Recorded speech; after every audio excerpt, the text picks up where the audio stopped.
Nagtataka ako kung bakit narito ang kapatid ni Evita Ferrantes. Isa lang ang dahilan. Gusto kitang tulungan. Tulungang pabagsakin ng ate ko at lahat ng kasama niya sa operasyon niya. Walang tatakbo! Raisto! Kapag na-dispatch na natin si Evita, ako na ang pinakamakapangyarihang babae sa buong rehiyon. Alam mo ma, kailangan natin i-celebrate ang birthday ng pinakamagandang mami sa buong mundo. Celebrate naman po kayo para makapunta po ako sa party. You see? Hindi po ako nakakapunta. Oh, you see? Talaga? Oh, ma, maganda yon para magkaroon ng magandang experience naman to sa Salve. Sige kayo dyan! Anong kaguluhan? Mula nang umupo ka bilang mayor, hindi mo na ako pinuntahan. Mahigit 1 buwan na rin yun, ha? Ano ka ba? Hindi ako pwede pakalat-kalat sa inyo. Busy ako dito bilang mayor. Bakit? Ayaw mong malaman ng buong bayan ang tungkol sa kabit mo? Beverly, napag-usapan na natin to, hindi ba? Pero ito, hindi pa natin pinag-uusapan. Buntis ako at ikaw ang ama.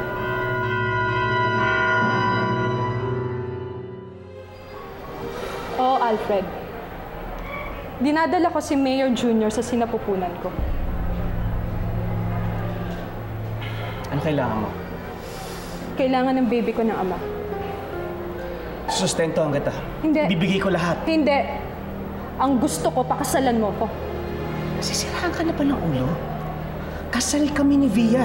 Buntis pa siya ngayon. Pero hindi ba't fake lang naman ang kasal nyo? Dahil kasal ka pa kay Salve. Ang ibig sabihin, pareho lang na bastardo ang mga anak namin. Hindi pa rin po pwede ang gusto mong mangyari. Mayor ako ng bayang ito. Exactly! Yun naman talaga ang plano, hindi ba? At ngayon nakuha mo na yung gusto mo. Pwede mo na isang tabi ang babaeng labanos na yon. At ako na magiging first lady. Beverly, hindi po pwede yan. Masisira ako sa mga tao. Mas lalo kang masisira pag pinagkalat ko sa lahat ng tao ang tungkol sa bastardo mo.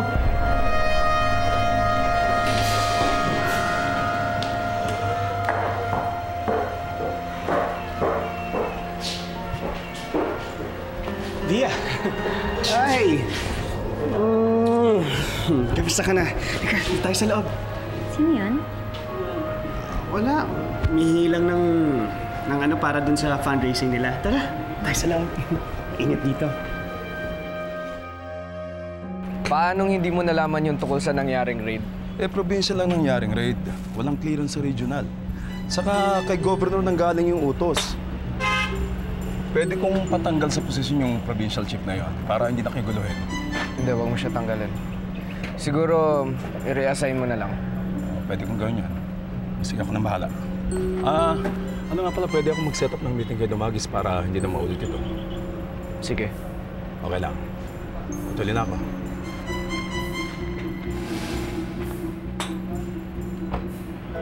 Yung girl na nakatabi ko sa table nung function, turns out to be one of the hosts ng isang, local talk show. And gusto niyang may interview si Alfred.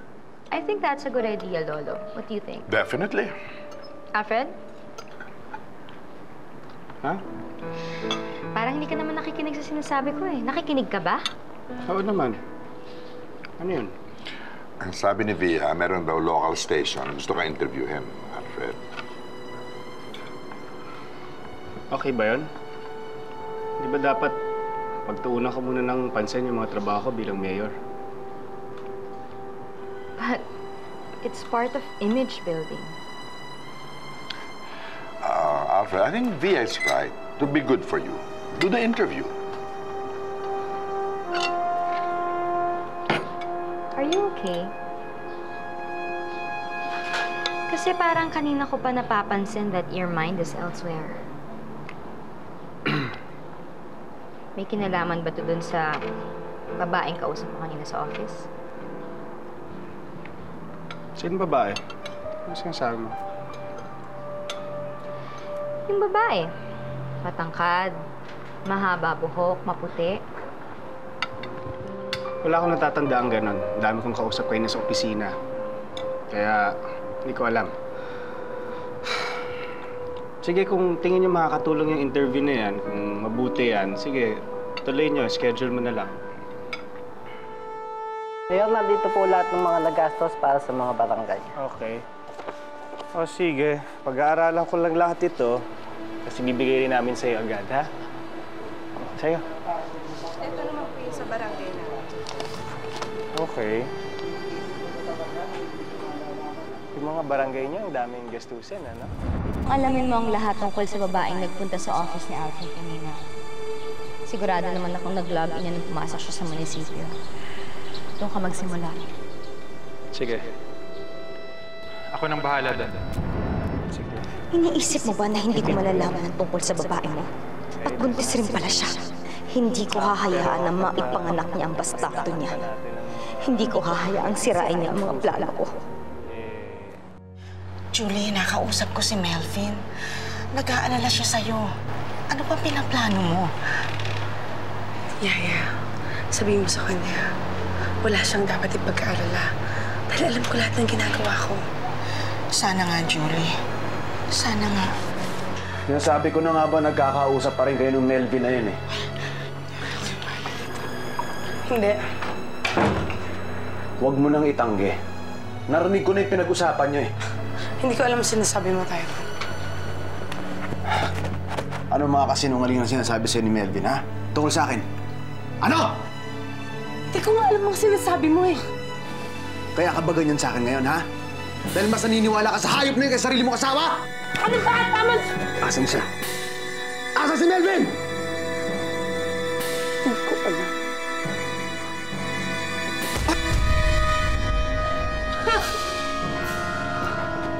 Asan siya?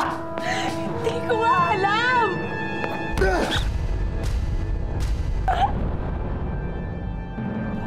Asan yung hayop na yan? Hindi ko alam ang sinasabi mo tayo. Tama! Asan si Melvin, ha? Hindi ko alam.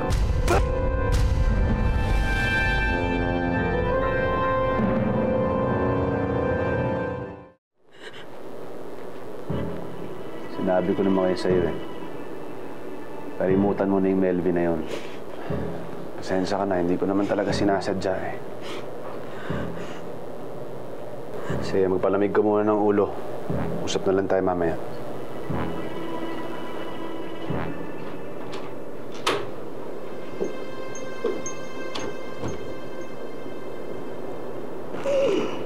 Hayop ka.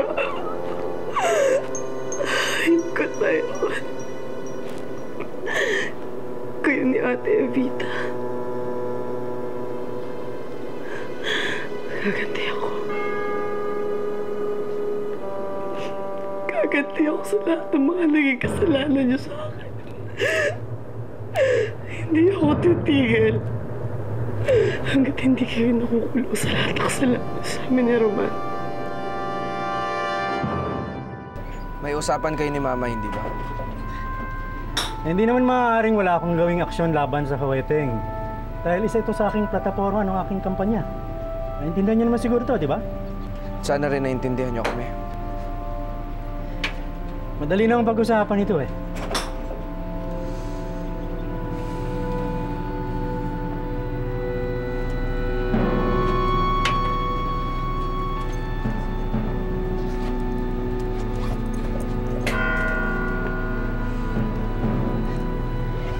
Padala mo ang aking pagbati sa iyo, Mama.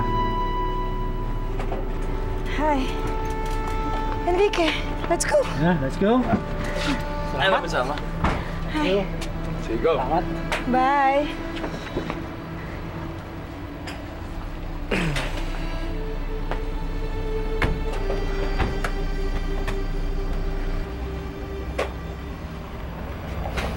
Sana maayos na ang lahat. Paano maayos ang usapan niyo ng Dumagis? Sana nga. Ayoko nang pumalpak eh. Pag-aaralan ko na lahat ng dapat kong pag-aralan sa negosyong to. Magiging magaling akong pinuno katulad ng ama ko.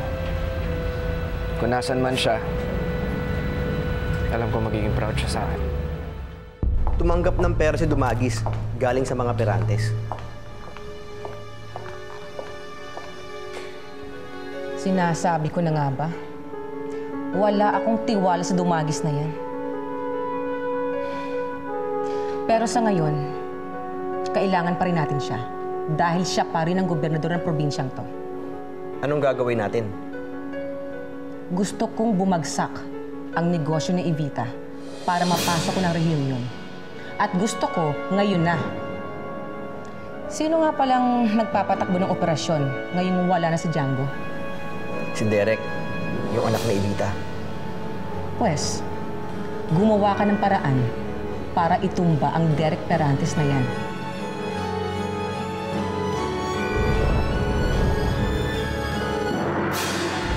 Ang dami! Linggo-linggo makakatanggap tayo nito. Sandali. Akala ko ba nagkaroon na kayo ng usapan ni Verna na gigipitin niyo si Evita para siya na ang pumalit? Eh bakit hanggang ngayon tumatanggap ka pa rin ng pera galing kay Evita? I don't understand. Sayang naman kung hindi natin gagamitin itong perang bigay ng mga Perantes. Tsaka, di ba natin pwedeng pakinabangan sila pareho?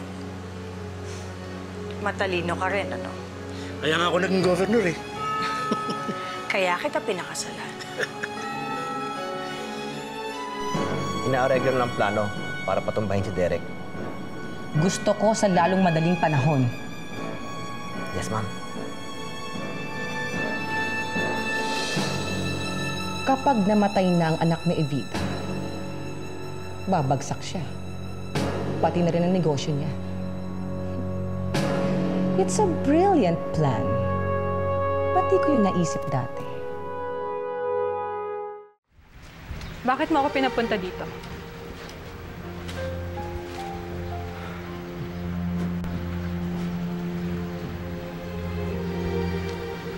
Sa'yo ang lahat ng ito. Binibili mo ba ako, Alfred? Beverly, iniisip ko lang makakabuti para sa ating lahat. O ang pinakamabuti para sa'yo? Please, tanggapin mo na to. Hindi. Hindi mo kami mabibili ng anak mo.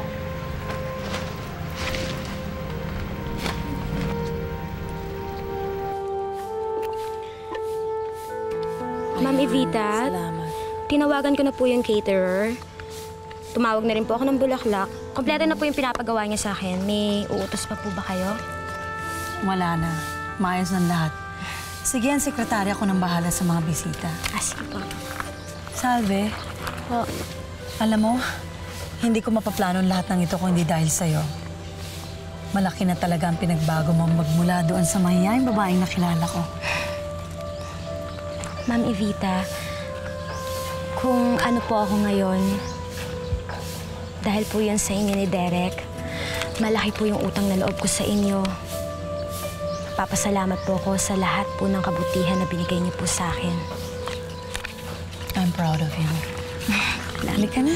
Sige po. Ako na po magdala. Salamat, tama na. Mga pare, kain kayo mangga, oh. Sarap.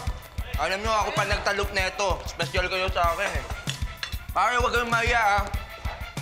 Order na kayo ng order. Sagot ko lahat. O, pare Mando, ano? Naka-order na ba yung kaibigan mo? Ano nga ba pangalan mo, pare? Lester. Paring Lester, huwag kang mahiya, ah. Umorder ka na ma-order. Sagot ko lahat yan. Tsaka marami tayong pera ngayon. Marami pang darating. Ang tiba-tiba ka talaga. Tumama ka ba sa loto? Pare, higit pa sa loto na tumama ako. Alam mo yung swerte nga, pare, para ako nakakuha ng isang libreng ATM. Okay yun, ah. Oh, inumin nyo. Aling Linda, isang case pa nga kami. Oo, pare. Ikaw naman ang tumira. Titignan ko muna. Tingnan mo, pare, kung gaano ako Tingnan natin kung may... Tingnan mo, pare. Ito na yung tisa. Wala ka nang isayo, Tol. Tingnan mo, bro. Dahil ko pa si Bata. Ang galing ko tumira. Ang galing ko mag-billiards, eh. Sabi ko sa'yo, eh. Pare. Wala ka na, eh. Hindi, pare. Kaya ko yan. Isa pa, oh. Sige. Mga tao. Hindi ka na umiinom, eh. Pare, sarap ng mangga mo. Ang tamis. Pare, ako ng talop niyan. Alam niyo na, pare, special kayo. Kain lang kayo na kain, pare. Ay, Linda, yung beer namin. Nasaan na? Walang yung Alfred na to. Akala niya mabibili niya ako. Ba't naman ako magtsatsaga sa barya-barya? Kung pwede ko naman makuha ang buong kaban.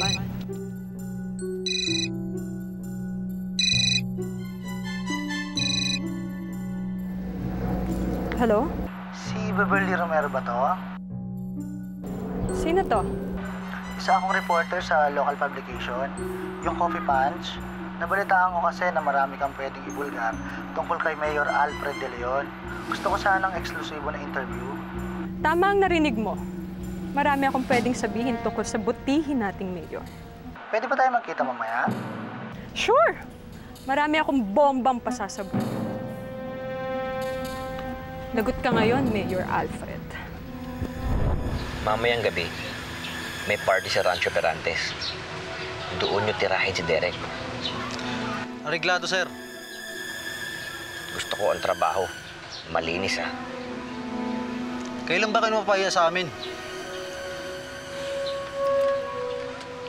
Ito ang down payment. Ang kabuuan, makukuha nyo kapag tapos na ang trabaho. Sige, sir.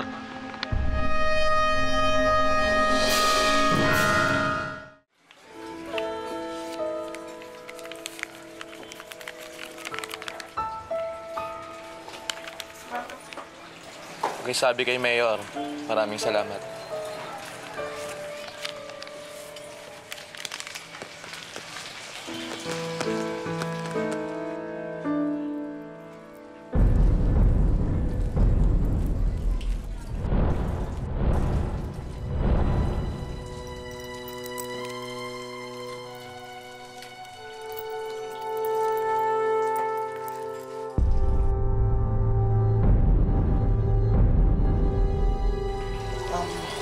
Hi, Miss. Ikaw ba si Miss Beverly Romero? Oo, ako nga. Ikaw yung reporter, yung sa Coffee Punch? Oo, ako nga yun. Ako nga. Kasi yung camera ko nasa kotse. Kung gusto mo, punta tayo sa kotse, tapos dadalhin na rin kita sa studio. Okay ba sa'yo? O sige, halika na. Ay, halika na. Layo-layo naman yung pinagparkingan mo. Wala na ibang sasakyan dito. Pasensya ka na. Marami kasing importanteng gamit na nasa loob ng kotse. Oh, sige, halika na. Bilisan na natin. Pasok ka na. Kunin lang ako, ha? Ano ba? Ang tagal mo naman.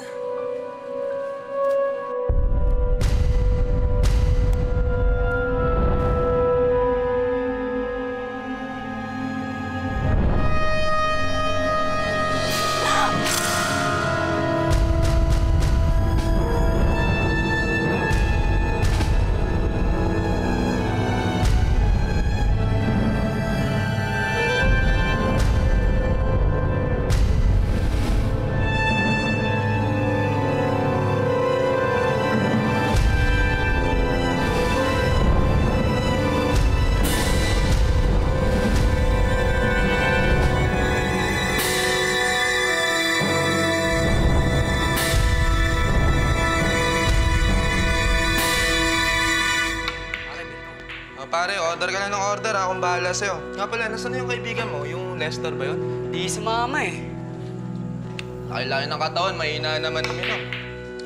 Nga pala pare, kung gusto mo, magpapalitsyon ako, order tayo, ano? Sabihin mo lang pare, sagot ko lahat. Litsyon, sagot ko lahat pare, ano? Sino ba si Wilson Cores? Ako po si Wilson Cores. Bakit ho ba? Wilson Cores, inaresto ka namin sa sala pagpatay kay Beverly.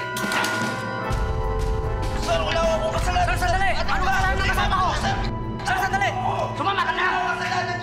Nagpa-order ako ng 5-course meal para sa dinner mamayang gabi. 5 course po? 5 course, ibig sabihin 5 putahe. Ang dami naman po nun. Siyempre, mag-uumpisa tayo sa sabaw, salad, pasta, main course, pagkatapos naman yung dessert. O kung gusto mo, 6 para may appetizer pa.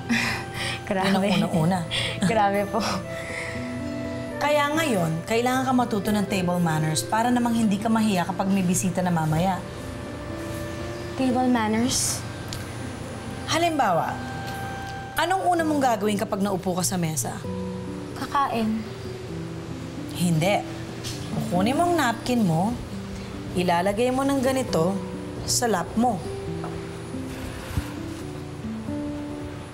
Yan. At pagkatapos, paano mo gagamitin ang mga kubyertos? Ang dami po kasi, ang dami ng kutsara at tinidor. Hindi ko po alam. Tatandaan mo na ang paggamit ng mga kubyertos ay palaging papaloob. Kung ano yung pinaka nasa labas, yun ang uunahin mong gamitin. Halimbawa, eto. Saan mo ito gagamitin? Sa sabaw. Para sa sabaw ito. Sige nga. Sige, Debra, ikaw na.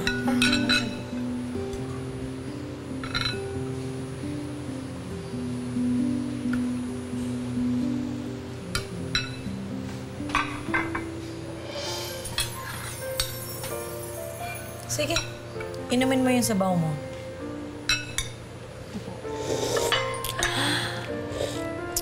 Hindi ganyan. Unang-una, ang pagkuha ng sabaw ay papalayo sa katawan mo. Pag ganyan. At konti-konti lang, at dahan-dahan mong hihigupin nang walang tunog.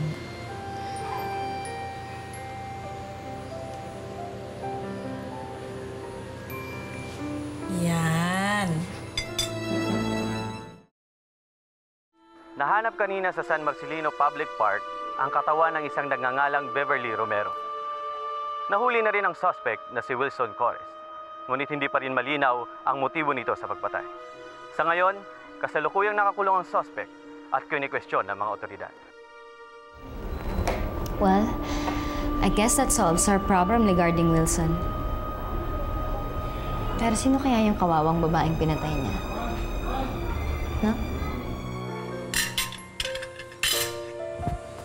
Oh, hindi ganyan. Kapag tapos ka ng kumain, saka mo ngayon itatabi at ganyan.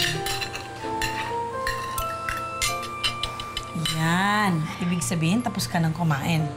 O, tatandaan mo yung lahat, ha? Opo, kahit madami. O, sige na, maghanda ka na. Dadating na yung mag-aayos sa akin, eh. Maghahanda po? Kailangan pa po tayong mag-ayos? Siyempre. Para maganda tayo mamaya. Ma'am Evita, hindi naman po ako maganda. Hindi na po kailangan. Sino may sabi niyan sa'yo? Yung asawa ko po. Kaya niya nga po ako pinagpalit sa iba eh. Kasi hindi daw po ako maganda. Salve, tingnan mo ko. Napakaganda mo. Hindi lang sa panlabas na anyo, kundi pati ang puso mo. Maganda ka. Okay? Madam? Madam, nandito na po si Sir Noe. Noe, hi! Long time no see, Noe. Finally. Salve, this is Noe. Hi. Noe is my makeup artist. O Noe, ikaw nang bahala kay Salve. But of course, madam. I want Salve to look exceptionally beautiful tonight. Your wish is my command. Halika na, Salve. Maraming ka na. Okay, okay. Later. Puro ba mag-meet, ha? Hindi po. Subukan kita. Melvin, magkita tayo.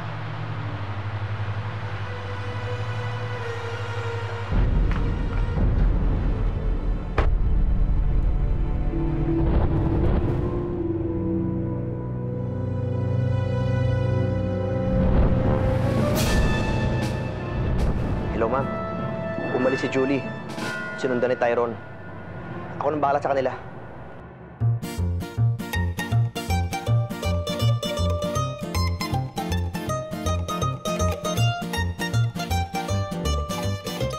Happy birthday, Miss Evita Ferrantes. Salamat.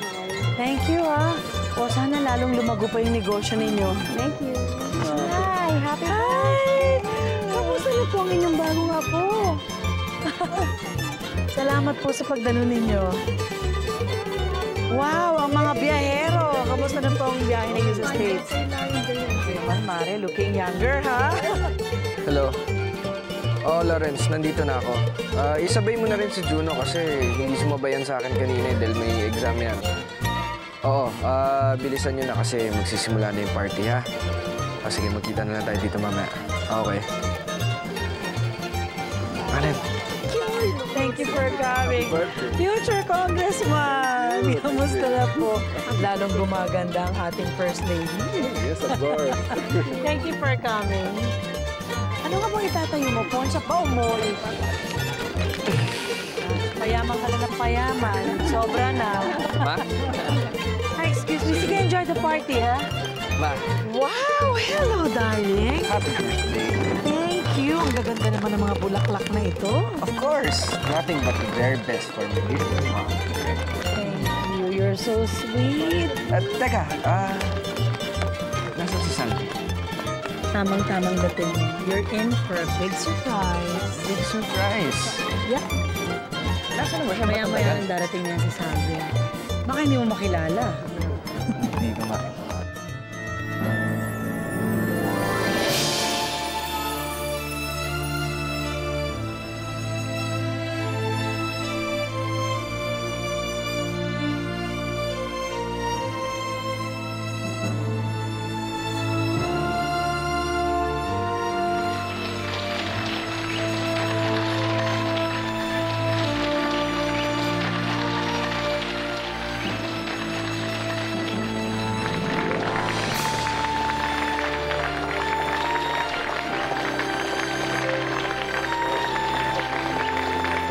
Hi, Derek.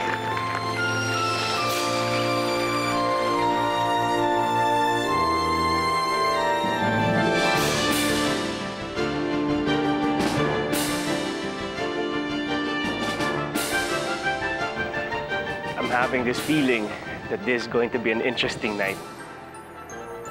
Hindi siya namatay sa pagsabog. Kung hindi namatay ang anak ko, nasaan siya ngayon?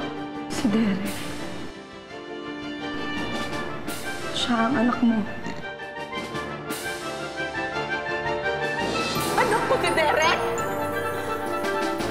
Kailan nila papatayin si Derek? Ngayong gabi.